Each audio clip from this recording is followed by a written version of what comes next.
Here's how it looks like in the real world. Breakfast, fruit and oatmeal, sure works. Just some fruit, have a cantaloupe, that's all fine. But breakfast is optional. While you're sleeping, you're in a semi-fasting state. You're living mostly off your fat stores. Just because the sun comes up in the morning doesn't mean you got to run into the kitchen and start shoving a bunch of carbohydrates in your mouth. Your body is perfectly capable of burning that nighttime fat mixture all morning. In fact, when I ask people in my office, when you first get up in the morning, are you starving to death? Are you famished? Can you not wait to get down to that kitchen table and shove carbohydrates in your mouth? Most people say, you know, Doc, I'm not even that hungry in the morning.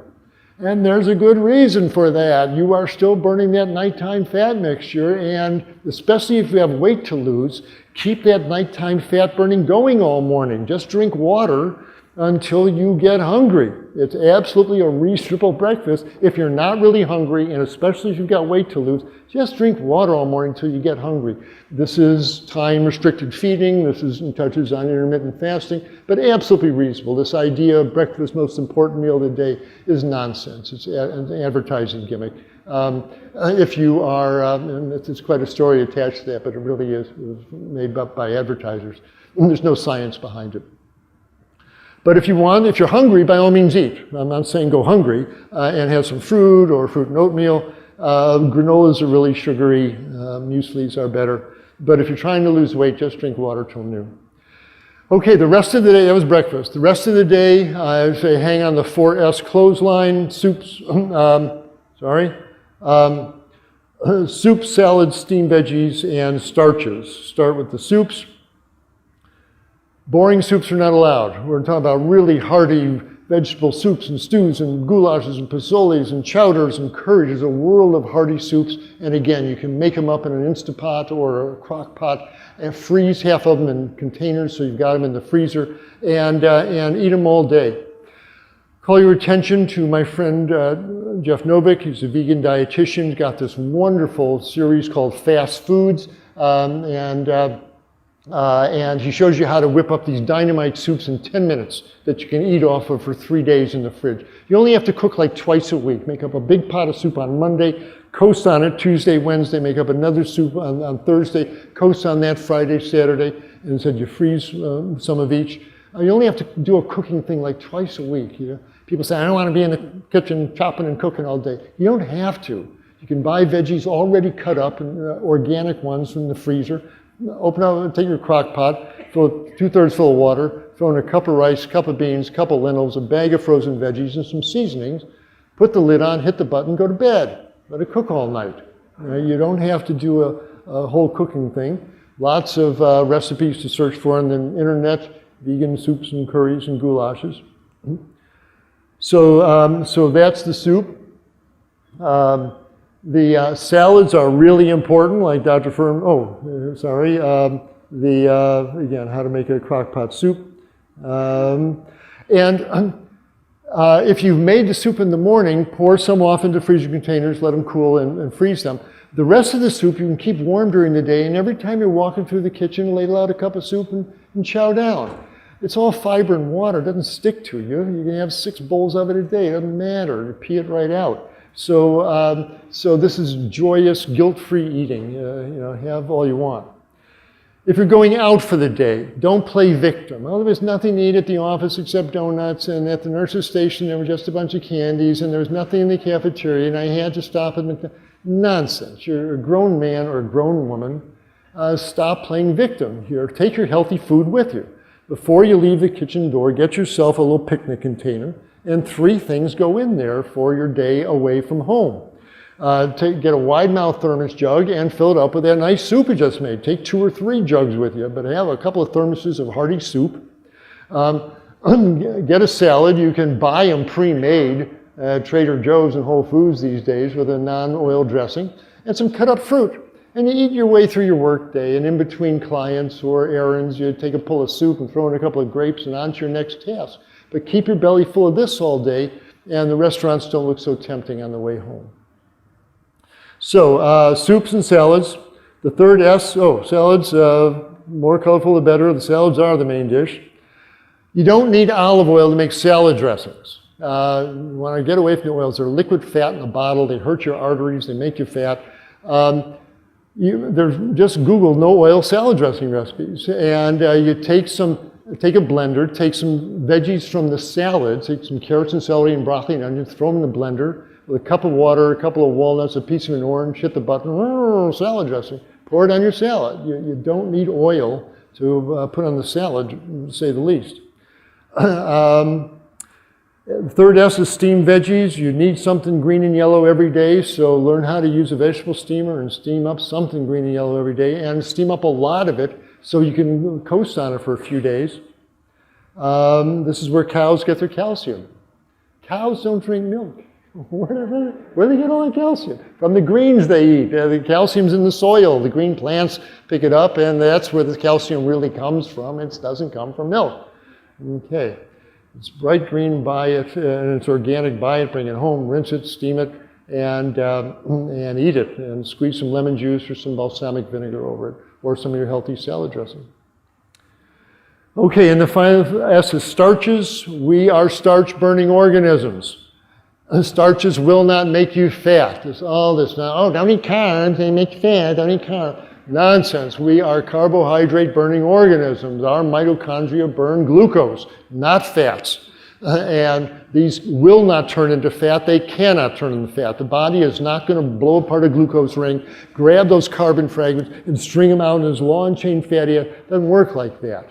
You eat a bunch of starch, you have a couple of baked potatoes for dinner without a bunch of fat, you will replete the sugar stored in your muscles, and once your glycogen stores are all filled up, you'll burn that excess calories off as heat. You'll stick your foot out from the covers at night, you'll throw the covers off, and your body temperature go up 1/4 degree, and you burn it off to heat.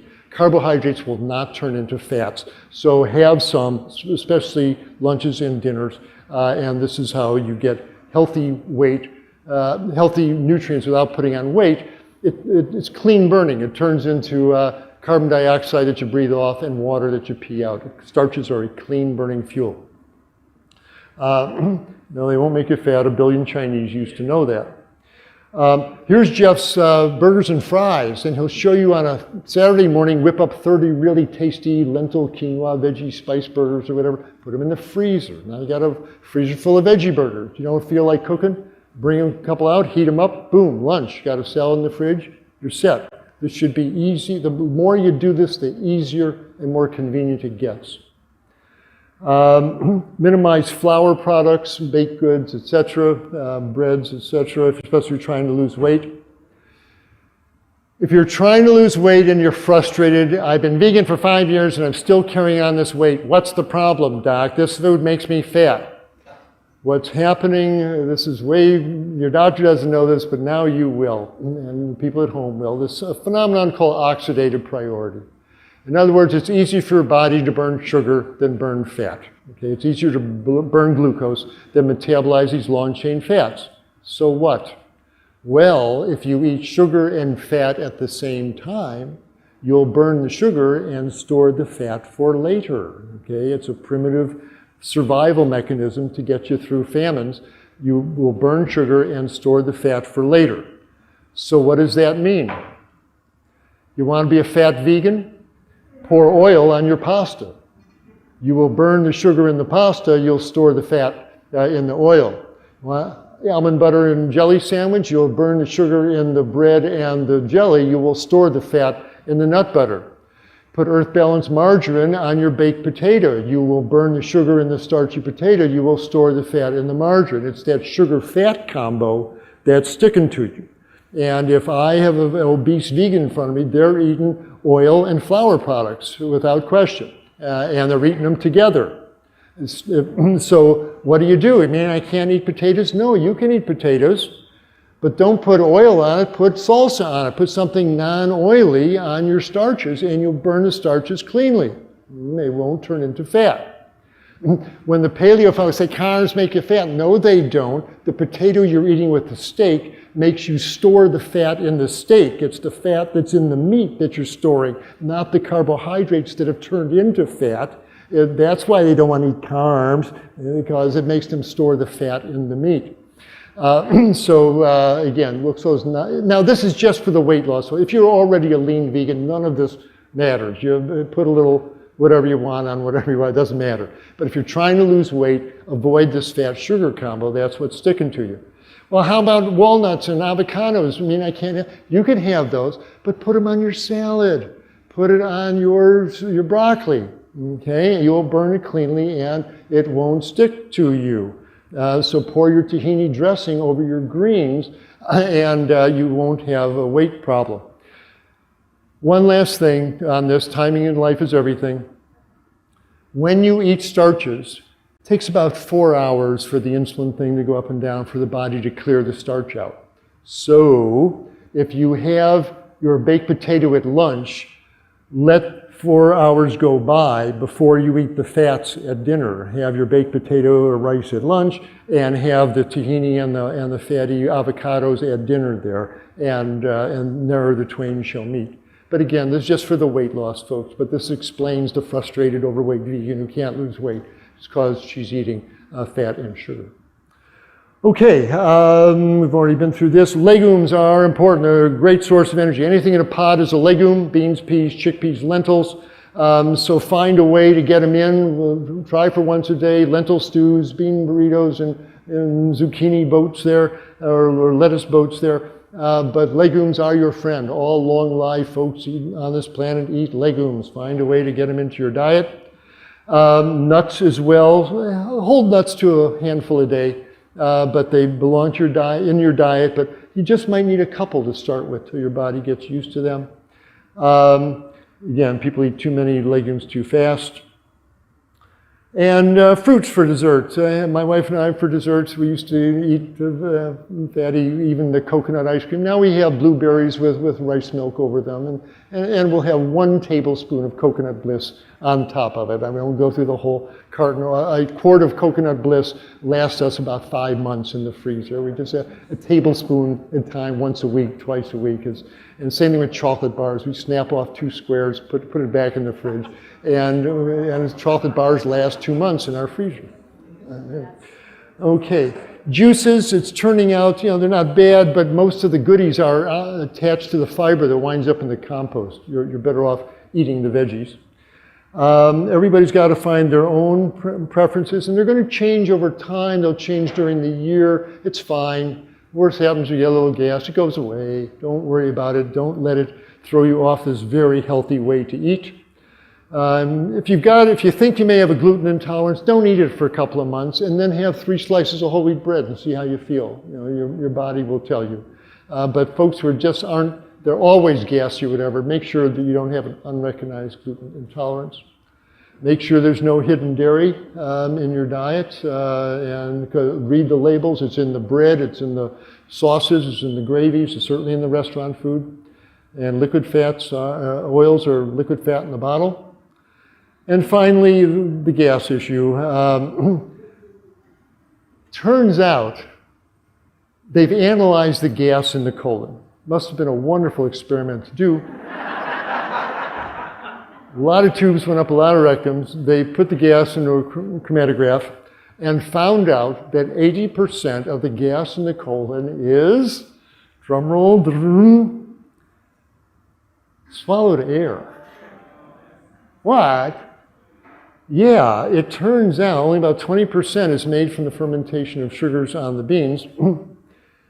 Why does this happen? Well, just the way your throat's engineered, every time you swallow, 2 tablespoons of air go down your stomach. If you swallow 20 times in a meal, you're going to have a good half pint of air in your stomach. Once it's in your stomach, it's going to go 1 of 2 places. It's got to go up, got to go down. You either release it discreetly from above, or it's going to go down and gurgle and burgle, and you'll finally pass it as flatus. But know that there's air that you're swallowing every time you eat. Some folks swallow a lot. The gum chewers, the smokers, the people who are uptight, going to swallow a lot, and they pump a lot of air down their stomach. But there's air in the food. What do you mean? Well, on a forkful of rice, there's air between the grains of rice. In a spoonful of corn, there's air between the kernels of corn. A forkful of salad, there's air between the leaves of lettuce. Fillet of broccoli, there's air down the fillet. There's air in the food. And people are eating and talking and shoveling the food in, 2 chews, boom, down it goes. And they blow their stomach up with air. and they belch and they fart and they blame the beans. But the truth is, they're just eating too darn fast. And they're swallowing all this air, especially if they're drinking through straws. And they wind up like this guy. So to reduce intestinal gas, I started this talk from saying chew your food to a cream because you can absorb more nutrients. Well, guess what else chewing your food to a cream does? Forces the air out of the food. You'll swallow a lot less air if you put that forkful of salad in your mouth, put the fork down, and make salad puree for 5 seconds. You'll force most of the air out, and you'll stay a lot more socially acceptable to your friends. Again, don't drink carbonated drinks with dinner, and soak and rinse your legumes if you're going to be making soup, and you get rid of most of the hemicellulose. Okay, so here you are, decide to do a vegan diet. There's nobody who can't do a vegan diet, though some people may take a longer time to adapt, which I'll get to in a second. I got 9 minutes to go. People around you may not be supportive. Doesn't matter. God forbid you get a heart attack or a stroke or a breast cancer. It's only you in that hospital bed. It's not your spouse, it's not your daughter-in-law, it's not the people at work, it's you. We're talking about your life, your existence on this planet. Once you have a stroke, life is never the same. So it's not about the other folks at home, it's about you. You go home, you want to adopt a vegan diet, you know what you say to people? Don't say anything, just start doing it yourself, make those soups, make those salads. Hi, hon, chili on the counter, help yourself, and just start doing it yourself. Don't set yourself out, I'm going to eat a vegan diet now and I'm going to get healthy, watch me. That's painting a big bullseye on your head. You know what people are going to do. Well, how about this? Oh, can you eat that? Oh, here's the steak. That looks good. Don't open yourself up for that. It's nobody's damn business what you order for lunch. Just get on with eating this healthy food. And in the restaurants, I let everybody else order. I call the wait person over, whisper in her ear, ooh, this looks good. Can your chef make that but hold the chicken? Yeah, we can do that. Great. Can you make this but hold the cheese? Oh yeah, we can do this. Thank you. Nobody heard a thing. My food just comes and everybody else on the table looks at my lovely vegetables and says, ooh, I wish I ordered that. So don't make this a big project and don't put yourself on center stage. Just quietly get on with it. Your body is never not looking. You can't tell your body, look over here and have a cheeseburger there. What was that? Your arteries know, your liver knows, your whole body. Who are you kidding? Okay.